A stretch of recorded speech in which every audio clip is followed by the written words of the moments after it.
ഒരുപാട് ആളുകൾ നമ്മളെ കേരളത്തിൽ ഇന്ന് കുട്ടികളില്ലാത്ത പ്രശ്നം അനുഭവിക്കുന്നവരുണ്ട്. അതായത് IVF ട്രീറ്റ്മെന്റ് അടക്കം എടുത്തിട്ടും കുട്ടികളാവാത്ത പ്രശ്നങ്ങളുള്ള ആളുകൾ. ഇപ്പൊ കഴിഞ്ഞ ദിവസം ഇവിടുത്തെ ഡോക്ടർ OPയിൽ പേഷ്യന്റ് വന്നിട്ടുണ്ടായിരുന്നു. അവരെ ഹസ്ബൻഡ് ആൻഡ് വൈഫാണ് വന്നിട്ടുണ്ടായിരുന്നത്. അവര് വന്നിട്ടെന്ന് വെച്ചാല് 51 വയസ്സായിട്ടുണ്ട് ആ ലേഡിക്ക് തന്നെ. അതായത് ഏകദേശം പ്രഗ്നൻസി പീരീഡ് ഒക്കെ കഴിഞ്ഞിട്ട് ഇതുവരെ കുട്ടികളായിട്ടില്ല. അവർക്ക്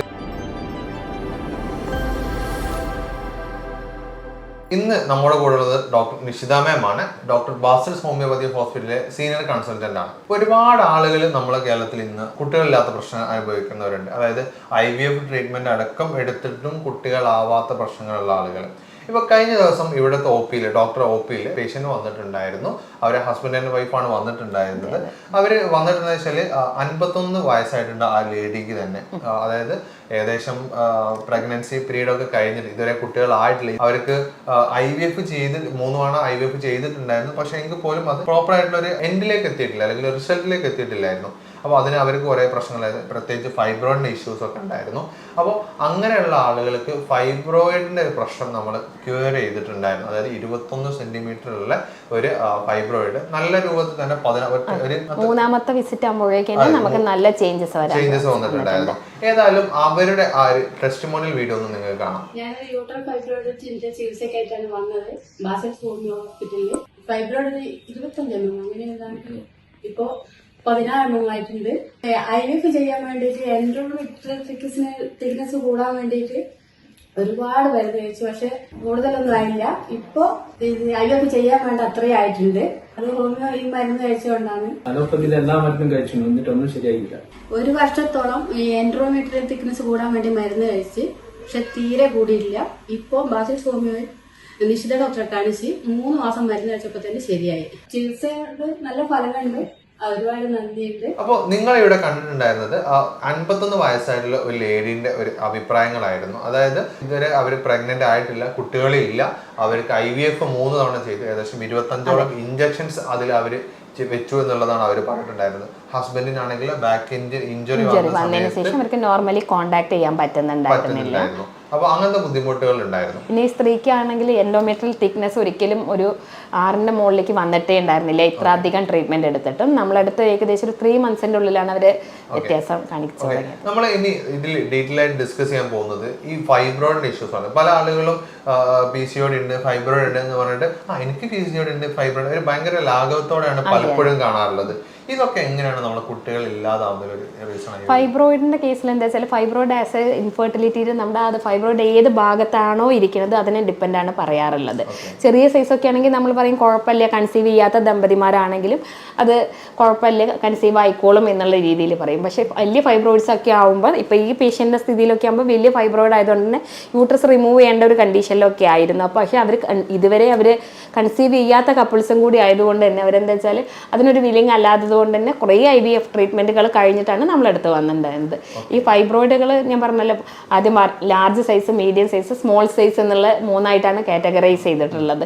ഇവർക്ക് അതൊരു വലിയ സൈസായിരുന്നു. പക്ഷെ അതിൻ്റെ കൂടെ എൻഡോമെട്രിയൽ തിക്നെസ് കൂടാത്തത് കാരണം അവർക്ക് IVF എപ്പോഴും ഫെയിലിയർ ആയിരുന്നു. അപ്പോൾ അവർ റീസെൻ്റ്ലി കാണിച്ചിരുന്ന IVF സെന്ററിൽ അവരോട് പറഞ്ഞു അത്ര ഈ തിക്നെസ് കൂടിയത് കൊണ്ട് നമുക്ക് ഇനിയൊരു പോസിബിലിറ്റി ഉണ്ട് എന്ന്. അതെ അതെ. അപ്പോൾ അതായത് ഇത്രയും അവർക്ക് ഭയങ്കര വലിയൊരു ഹോപ്പ് തന്നെയാണ്. ഹസ്ബൻഡിനെ സംബന്ധിച്ച് വെച്ചാൽ അയാൾക്ക് ഒരു ബാക്ക് ഇഞ്ചുറി ഉള്ളത് തന്നെ നോർമലി റെക്ടൈൽ ഡിസ്ഫങ്ഷനും ഉള്ളതും കൂടി ആയതുകൊണ്ട് തന്നെ അവർക്ക് നോർമലി കോണ്ടാക്ട് ചെയ്യാനും പോസിബിൾ അല്ലായിരുന്നു. അപ്പോൾ ഈ പിന്നെ ഇവർക്ക് മെയിൻ ആയിട്ടുള്ള ഒരു ഇഷ്യൂ എന്ന് പറയുന്നത് ഫൈബ്രോയിഡിന്റെ ഇഷ്യൂ ആയിരുന്നു. എന്താണ് ഈ ഫൈബ്രോയിഡിന്റെ ഇഷ്യൂസ് വരുന്നത്? എങ്ങനെയാണ്? ഫൈബ്രോയിഡ് നമ്മുടെ ഹോർമോൺസിന്റെ ഇംബാലൻസ് മൂലമാണ് പൊതുവെ കാണാറുള്ളത്. എന്നാൽ ഇതിന്റെ വ്യക്തമായിട്ടുള്ള ഒരു റീസൺ ഇതുവരെ കണ്ടെത്തിയിട്ടില്ല. പലപ്പോഴും അതൊരു ജനിതക കാരണങ്ങളോ അല്ലെങ്കിൽ നമ്മുടെ ഈ ഹോർമോൺസുകളിൽ ഉണ്ടാകുന്ന ഡിഫറൻസ് ഒക്കെ മൂലമാണ് ഇതിന്റെ വളർച്ച കൂടുതലായിട്ട് ഉണ്ടാവാറുള്ളത്. ഓക്കെ, പൊതുവെ എന്താ വെച്ചാൽ ഈ ഫൈബ്രോയിഡ്സ് നമ്മൾ എന്താ വെച്ചാൽ ആദ്യത്തെ നമ്മുടെ ഒരു മെനോപോസിലാവുമ്പോൾ ഫൈബ്രോയിഡിന്റെ സൈസുകൾ റിഗ്രസ് ചെയ്യാറുണ്ട്, അതായത് സൈസ് കുറയാറുണ്ട്. പലപ്പോഴും ഒരു നമ്മുടെ ഓവുലേഷൻ നടക്കുന്ന സമയത്ത് ആ ഒരു നമ്മുടെ ഒരു ഫെർട്ടൈൽ പീരിയഡിനകത്ത് ഫൈബ്രോയിഡ്സ് വലിയ ഉപദ്രവമൊന്നും നമുക്ക് ഉണ്ടാക്കില്ല. പക്ഷെ അതുകൊണ്ട് തന്നെ പലപ്പോഴും ഇതിന് ലക്ഷണങ്ങളൊന്നും കാണിക്കാത്തതുകൊണ്ട് പലരും ഇത് നെഗ്ലക്ട് ചെയ്യാം. ചിലപ്പോൾ അമിതമായിട്ടുള്ള രക്തം ഉണ്ടാവുക, ആർത്തവ സമയത്ത് ഒരുപാട് രക്തം പോണ ഒരു കണ്ടീഷൻസ് ഒക്കെയാണ് കാണിക്കാറുണ്ടാവുക ഫൈബ്രോയിഡ് ഉണ്ടാകുമ്പോൾ. അപ്പം നമ്മളൊരു USG സ്കാനൊക്കെ എടുക്കുമ്പോഴാണ് അറിയുക ഈ വ്യക്തിക്ക് ഫൈബ്രോയിഡ് ഉണ്ട്, അത് ഇന്ന സ്ഥലത്താണ് എന്നുള്ളത്. അതിൻ്റെ ഏരിയ എവിടെയാണോ ലൊക്കേറ്റ് ചെയ്തിരിക്കുന്നത് അനുസരിച്ചിട്ടാണ് നമ്മൾ ട്രീറ്റ്മെന്റ് പറയാറുള്ളത്. ഓക്കെ, അപ്പോൾ എങ്ങനെയാണ് ഈ ഒരു ഫൈബ്രോയിഡ് എന്നൊരു കണ്ടീഷനിലേക്ക് ലേഡീസ് എത്തുന്നത്? എപ്പോഴാണ്? പൊതുവെ അത് ഏത് സമയങ്ങളിലും വരാം. പൊതുവേ എന്ന് പറഞ്ഞു കഴിഞ്ഞാൽ ഒരു 30+ ഒക്കെ ആകുമ്പോഴാണ് നമ്മൾ ഡയഗ്നോസ് ചെയ്യുക.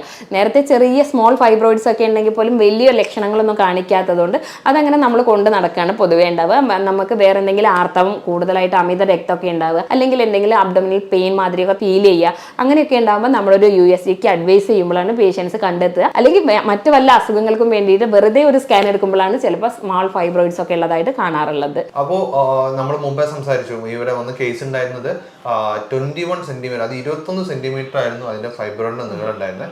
അതൊരു 3rd സിറ്റിങ്ങോട് തന്നെ, അതായത് മൂന്നാമത്തെ ഡോക്ടർ വന്ന് കാണുന്ന സമയത്തേക്ക് തന്നെ കൃത്യമായിട്ട് അവർ പറഞ്ഞ കാര്യങ്ങളൊക്കെ ചെയ്തപ്പോഴേക്ക് തന്നെ അത് 16 സെന്റിമീറ്റർ എന്ന രൂപത്തിലേക്ക് കുറച്ചെടുത്ത് എടുക്കാൻ പറ്റി എന്നുള്ളതാണ്.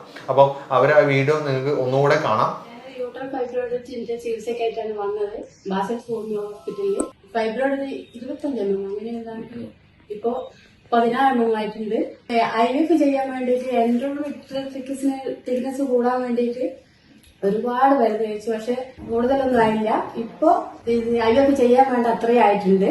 അത് ഹോമിയോ ഈ മരുന്ന് കഴിച്ചുകൊണ്ടാണ്. അലോപ്പതിയിൽ എല്ലാ മരുന്നും കഴിച്ചു, എന്നിട്ടൊന്നും ശരിയായില്ല.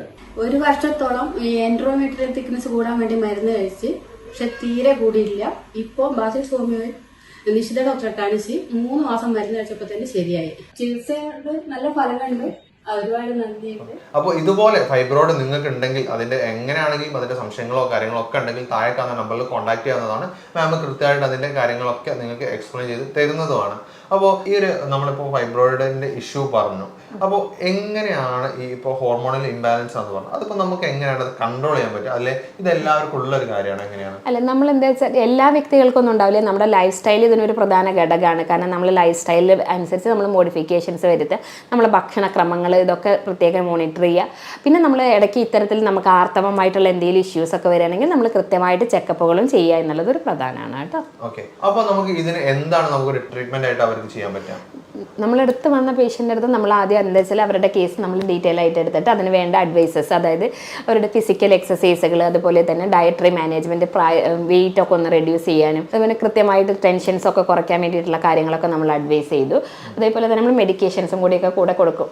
ഓക്കെ, ലൈഫ് സ്റ്റൈൽ മാനേജ്മെൻറ്റ് എന്ന് പറയുമ്പോൾ നമ്മൾ അവരോട് പറഞ്ഞു എന്താ വെച്ചാൽ കൃത്യമായിട്ട് ഒരു റെഗുലർ എക്സസൈസ് ഫോളോ ചെയ്യാൻ, അതുപോലെ തന്നെ കൃത്യമായിട്ടുള്ള രീതിയിൽ വെള്ളം കുടിക്കാൻ, നമ്മൾ സ്ട്രെസ് ഒഴിവാക്കാൻ വേണ്ടിയിട്ടുള്ള തരത്തിലുള്ള മാനേജ്മെൻറ്റുകൾ പറഞ്ഞു കൊടുത്തിട്ടുണ്ടായിരുന്നു. പിന്നെ അവർ കൂടുതൽ വറീഡ് ആയിരുന്നു. കാരണം എന്താ വെച്ചാൽ ഇത്രയും കാശൊക്കെ ചിലവാക്കിയിട്ടും അവർക്ക് എൻഡോമെട്രിയൽ തിക്നെസ് ഒട്ടും കൂടിയിട്ടുണ്ടായിരുന്നില്ല ഇത്രയും. കാരണം മെഡിസിൻ്റെ ഒക്കെ കോസ്റ്റും സൈഡ് എഫക്ട്സ് ഒക്കെ ആലോചിച്ചിട്ട് അവർ നല്ല ടെൻഷനിലായിരുന്നു. അപ്പോൾ അതിന് വേണ്ടിയിട്ട് അവരെ മാനസികമായിട്ട് ഒന്ന് പ്രിപ്പയർ ചെയ്യിക്കാൻ കൂടി സാധിച്ചിട്ടുണ്ടായിരുന്നു. അപ്പോൾ ഇത്തരത്തിലൊക്കെ കംപ്ലയിൻസ് ഉണ്ടെങ്കിൽ നിങ്ങൾ ഈ മാനേജ്മെൻറ്റ്സുകളൊക്കെ കൂടെ ചെയ്യും വേണം. കൃത്യമായിട്ടുള്ള മെഡിക്കേഷൻസും കൂടെ കഴിക്കുമ്പോൾ തന്നെ നമുക്കത് ക്ലിയർ ചെയ്യാൻ സാധിക്കുന്നതാണ്. ഓക്കെ, അപ്പോൾ ഇതുപോലുള്ള എന്തെങ്കിലും ഫൈബ്രോയിഡിന്റെ പ്രശ്നങ്ങളോ കാര്യങ്ങളോ ഉള്ള ആളുകളുണ്ടെങ്കിൽ നിങ്ങൾക്ക് അതിൻ്റെ സംശയങ്ങളോ കാര്യങ്ങളോ ഒക്കെ ഉണ്ടെങ്കിൽ എന്തായാലും താഴേക്കാവുന്ന നമ്പറിൽ കോൺടാക്ട് ചെയ്യാവുന്നതാണ്. അപ്പോൾ അതിൻ്റെ ഡിസ്കഷൻസ്, അതായത് നിങ്ങൾക്ക് അതിൽ കൂടുതൽ ഡീറ്റെയിൽ അറിയണമെന്നുണ്ടെങ്കിലും ഡോക്ടറെ കൺസൾട്ടേഷൻ എടുക്കണമെന്നുണ്ടെങ്കിലും ഒക്കെ നിങ്ങൾക്ക് താഴേക്കാവുന്ന നമ്പറിൽ കോൺടാക്ട് ചെയ്യാവുന്നതാണ്. നമ്മൾ ഫൈബ്രോയിഡ് ഉള്ള ഒരാൾ എങ്ങനെ കാര്യങ്ങളൊക്കെ മാനേജ് ചെയ്യണമെന്നുള്ളത് മാം ഡീറ്റെയിൽ ആയിട്ട് പറഞ്ഞു തന്നിട്ടുണ്ട്. അപ്പോൾ നിങ്ങൾക്ക് ഇതിൽ എന്തെങ്കിലും സംശയങ്ങളോ അല്ലെങ്കിൽ മാമിൻ്റെ കൺസൾട്ടേഷനോ ആവശ്യമുണ്ടെങ്കിൽ താഴേക്കാവുന്ന നമ്പറിൽ കോൺടാക്ട് ചെയ്യാവുന്നതാണ്. അപ്പോൾ അതിൻ്റെ ഡീറ്റെയിൽ ആയിട്ട് എന്തൊക്കെ ചെയ്യണം എന്നുള്ളത് കൃത്യമായിട്ട് മാമിനെ നിങ്ങൾക്കായി ഡിസ്കസ് ചെയ്യാവുന്നതാണ്. ഏതായാലും ഇതുപോലുള്ള മറ്റൊരു വീഡിയോ നമുക്ക് വീണ്ടും കാണാം. Thank you.